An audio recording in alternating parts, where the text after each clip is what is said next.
I call it World Health Chart. It's like a world map for health and wealth, as is the bubble graph you saw in the previous chapter. Each country is represented by the bubble, with the size of the bubble showing the size of the country's population. As before, poor countries are on the left and richer countries on the right.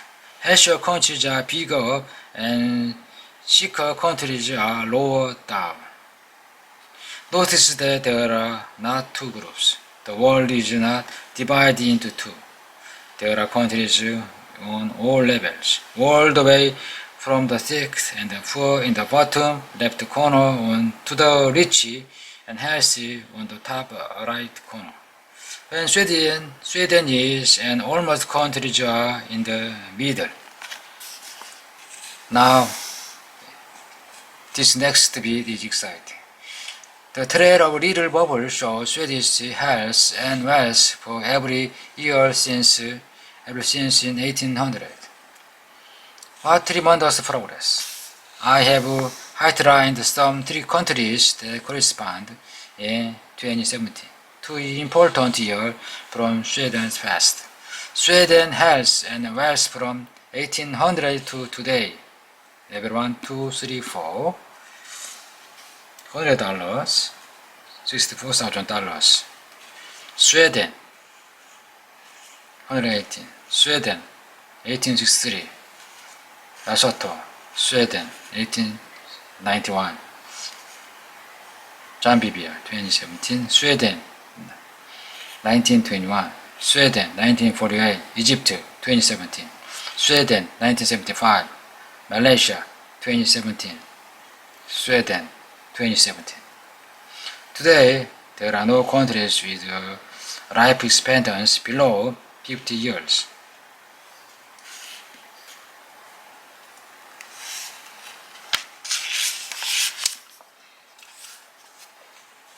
(1948) was a very important year. The Second World War was over.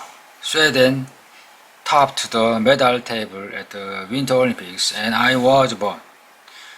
The Sweden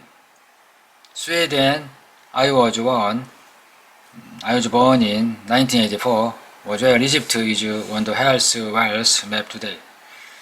That's to say, it was right in the middle of the level 3. Life conditions in 1950s.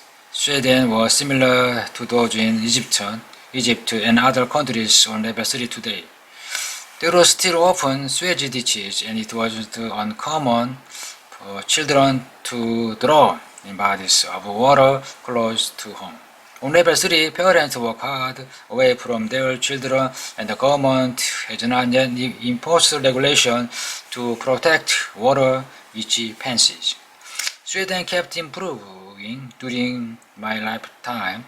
During the 1950s and 1960s, it progressed all the way from Egypt today to Malaysia today. By 1975, the year Anna and Ola were born, Sweden, like Malaysia today, was just about to enter level 4. Let's go backward now. When my mother was born in 1921, Sweden was like Zimbabwe is now. That's level 2. My grandmother was the Lesothian member of our family, and she was born in 1891. Sweden was like Lesotho is today. That's the country with the shortest life expectancy in the world today. Right on the border level 1, 2, almost in extreme poverty. My grandmother hand-washed world laundry for her family of 9 all her adult life.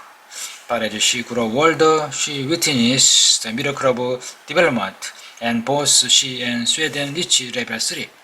By the end of her life, she had indoor cold water tap and lantern bucket in the basement. Luxury compared to her childhood, when there had been no running water.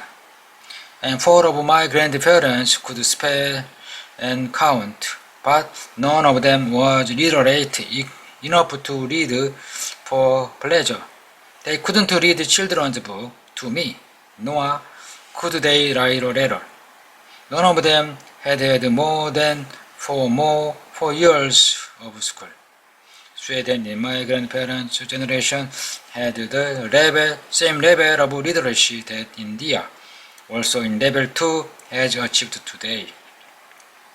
My great-grandmother was born in 1863 when Sweden's average income level was like today's Afghanistan, right on level 1. The majority of the population living in extreme poverty. Great-grandmother didn't forget to tell her daughter, my grandmother, how cold the mud floor used to be in the winter. But today people in Afghanistan and other countries level 1 live much longer lives than Sweden did back in 1863. This is because basic modernization have reached most people and improved their lives drastically. They have plastic bags to store and transport food. They have plastic bucket to carry water and soap to kill germs. Most of the children are vaccinated. On average, they live 30 years longer than Sweden did in 1800, when Sweden was on level 1. That's how much life even on level 1 has improved. Your own country has been improved like crazy too. I can say this can confidence then even though I don't know where you live, because every country in the world has improved its life expectancy over the last 200 years. In fact, almost every country has improved by almost every measure. 32 more improvement. In the world in your head still getting worse? Then get ready for a challenging data encounter. I have 32 more improvement to show you. For each one, I could tell a similar story to those I have told about extreme poverty and life expectancy.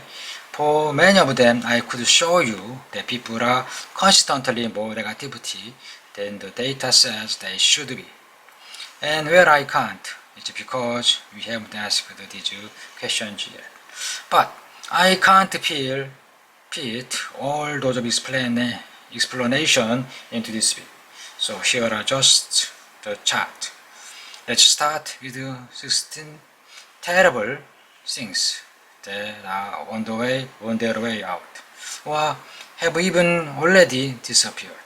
And then let's look at 16 wonderful things that have gotten better. 16 bad things: decreasing legal slavery. Countries where forced labor is legal or practiced by the state out of 195. 3. Oil spills. 1,000 tons oil spilled from tanker ships. Expensive solar panels. Average price of PV models. HIV infections. New HIV infections for million people. Children dying. Percent dying before their 5th birthday. Battle deaths per 100,000 people.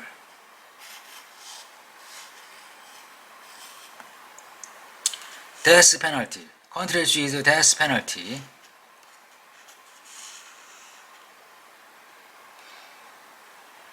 Leaded gasoline. Countries allowed lead in gasoline. Plane crash deaths. Deaths per 10 billion passengers miles. Child labor. Share of children aged 5 to 14 who worked full-time under bad conditions. Deaths from disaster. 1,000 deaths per year, 10-year average. Nuclear arms. Thousands of nuclear warheads. Smallpox, countries with smallpox cases. Smoke particle,